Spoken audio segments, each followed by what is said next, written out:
Hello everyone, welcome back to my channel. It's Naturally Ann here, and if you are new then welcome. Please be sure to hit that subscribe button. Today's video is going to be a Bantu knot tutorial that I did on my hair, and a few things that you are going to need to achieve this hairstyle include a spray bottle, clips and hair ties to separate your hair, a comb recommended for even and straight parting, a Denman brush for detangling, and then your styling products. I'm going to be using Jamaican black castor oil and Shea Moisture Frizz Free Curl Mousse from the Coconut and Hibiscus line. I started off by separating my hair into 4 sections so that it was easier to work with, and then I separated them into subsections so that it was easier to detangle. I went in with the Jamaican black castor oil first because I'm doing my hair on an old wash and go that I ended up putting into a puff. So I didn't want to use too much hair products, but my hair gets really dry and I feel like Jamaican black castor oil really helps in adding moisture to my hair again.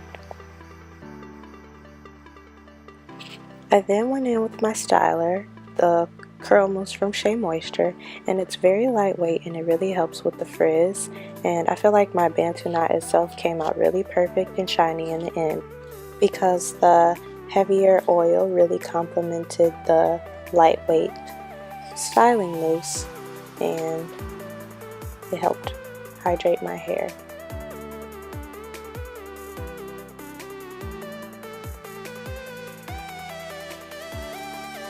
So the method that I used to do my Bantu knots was to first 2-strand twist my hair, then twist tightly in one direction until the twist is tight enough to bend, then wrap it around and tuck the end underneath the Bantu knot.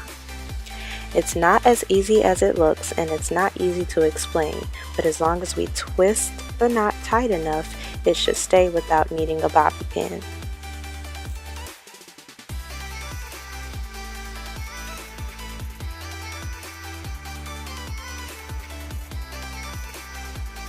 Another thing that I do is as I twist down, I make sure to brush my ends to make sure that they wrap smoothly without any frizz or tangles. And I also try to do this by wrapping the twist around my finger. It helps with the Bantu knotting process as well.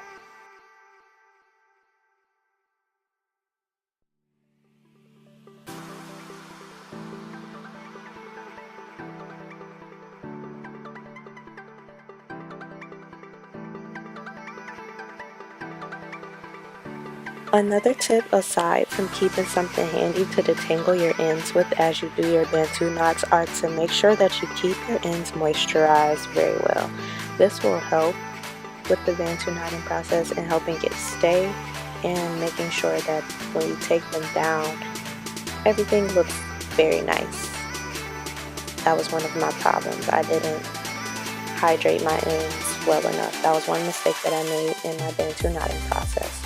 Another mistake that I made was not using a comb to part my hair. Like, using my fingers is the lazy way, but it just would have came out a lot better if I parted my sections evenly and if I used a comb to part them.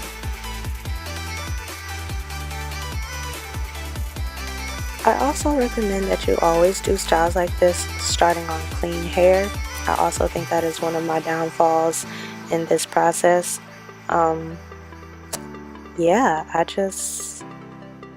don't know. I didn't even use that much for my wash and go, but I definitely saw that I needed to wash my hair like once I was done doing my Bantu knots. So I was low-key kind of sick, but it came out cute for the most part, and I got another week out of the hair anyway.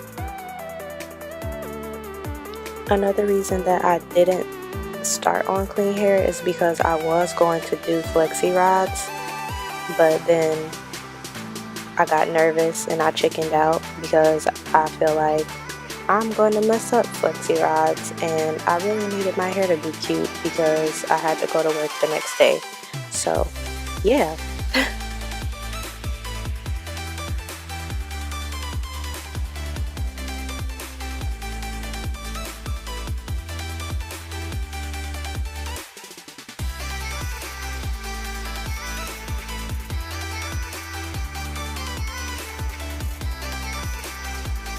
So as you're going to see here, all of my Bantu knots are not even, and it just makes me so mad because I know that I can do better and I know that I should do better. But this gives you a reason to subscribe to my channel to stay tuned for my next Bantu knot tutorial. And yeah, hit that notification bell so that you don't miss any more videos and that you can stay updated. Once I'm done with my Bantu knots, I get my lovely extra large bonnet. I pop that sucker on my head and I hop on into bed.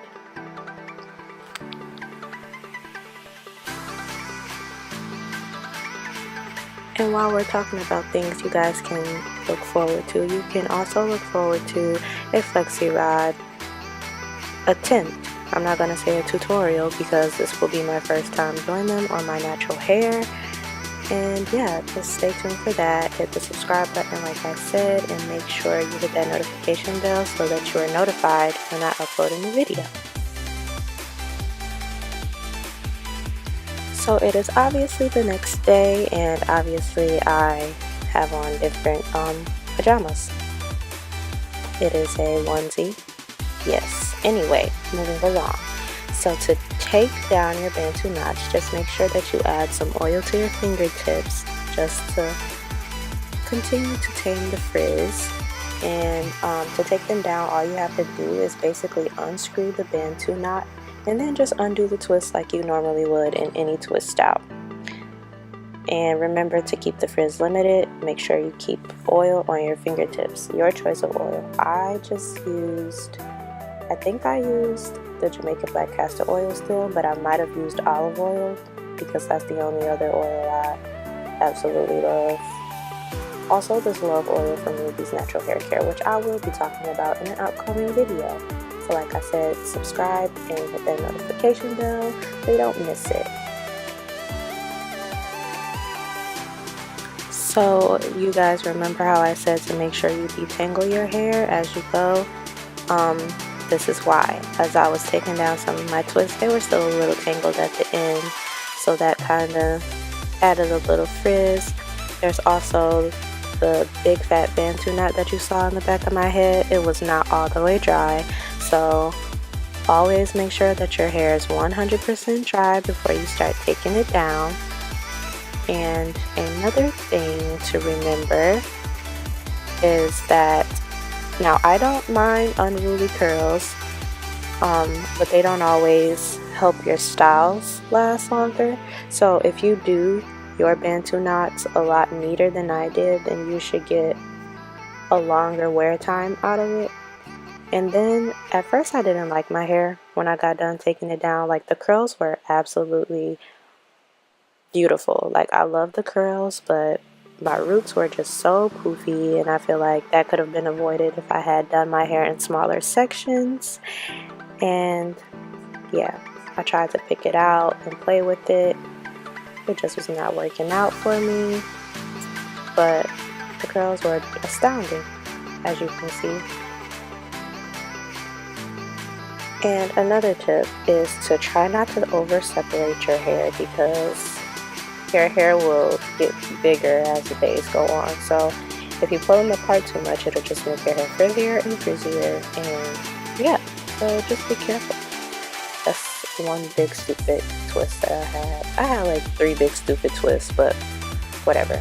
So what I ended up doing was getting some of this edge control from Luster's Pink,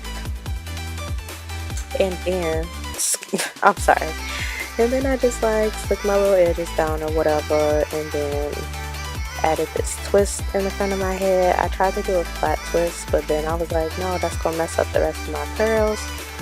So I ended up just twisting up this messed up piece and then pinning it across the front as if it was a flat twist. Gave off the illusion that I had a flat twist in front of my head.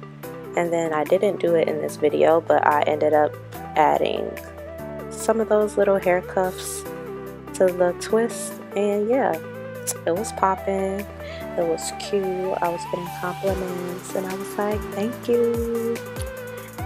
So yeah, this is my Bantu knot tutorial. I hope you guys enjoyed this video. I hope it was helpful, and I hope your Bantu knots come out beautifully as mine did, if not even more beautiful, because you took note of the tips that I gave you. And I'll see you guys in the next video. Don't forget to like, comment, and subscribe, and share. And yeah.